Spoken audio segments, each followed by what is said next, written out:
From speaking in tongues to miraculous healings and exorcising demons, religion is filled with supernatural events. You can turn back now or learn what the church doesn't want you to know.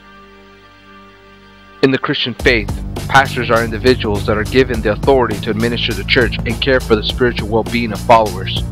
Most Christians believe the vocation of pastor is not made, but chosen by God. A pastor's duty is to use the teachings of Jesus to guide people into the righteous path and provide a place where believers can gather and worship and learn more about their faith. Have any of these benevolent leaders used a position of power to commit heinous crimes? Here are the facts. James Warren Jones, also known as Jim Jones, was responsible for the death of 913 people, including 200 children, and a United States congressman in 1978. In his youth, Jones attended a Pentecostal church and later as an adult established the People's Temple in 1955. At the time, the People's Temple's most radical aspect was having a biracial congregation, meaning white and black parishioners worship in the same room. As the years progressed, Jones became radicalized. He advocated apostolic socialism, identified himself as a communist, and later proclaimed himself to be God.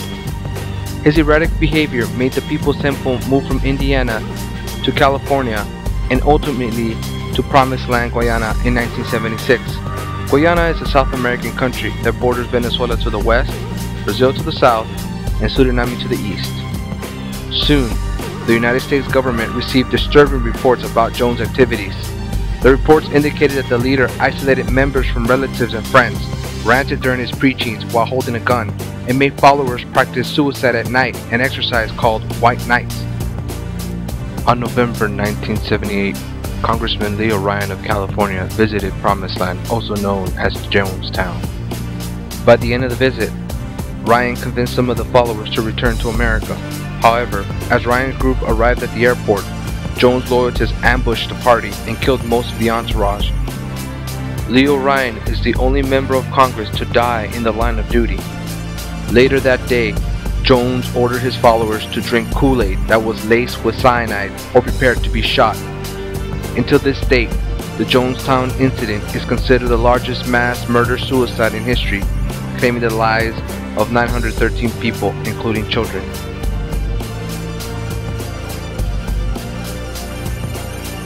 This is where it gets weird. This is not the only time pastors have abused their power. Take a look at Jimmy Swaggart. In the 1980s, the conservative preacher spread a message of frugality to avoid sin in order to live a sanctified life. Believers would send offerings as a sign of their devotion. However, these same offerings provided a lavish lifestyle for the preacher. At his height, Swaggart made $150 million annually. He also condemned Mother Teresa for not having a born-again experience and indicated the Jews suffering the Holocaust resulted from abandoning Jesus. Pastor Swaggart's downfall occurred when he was found twice having sex with prostitutes. I have sinned against you, my Lord.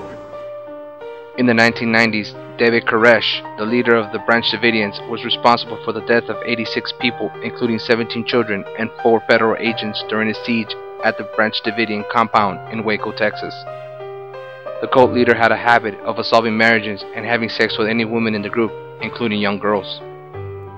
In the early 21st century, Ted Haggard, a mega-church pastor of 14,000, who was also president of the National Association of Evangelicals and one of the nation's most influential Christian leaders, started a campaign opposing same-sex marriage and was supporting a constitutional ban.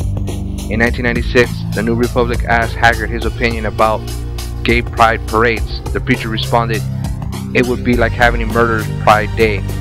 However, Pastor Haggard was secretly having a 3-year affair with a male prostitute while being addicted to methamphetamines.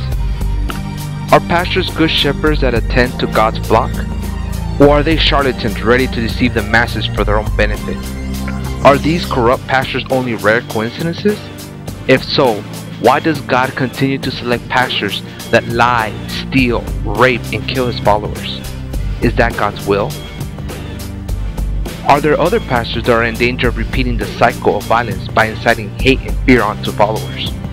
Is this a conspiracy against the Christian faith? Or is there something the church doesn't want you to know?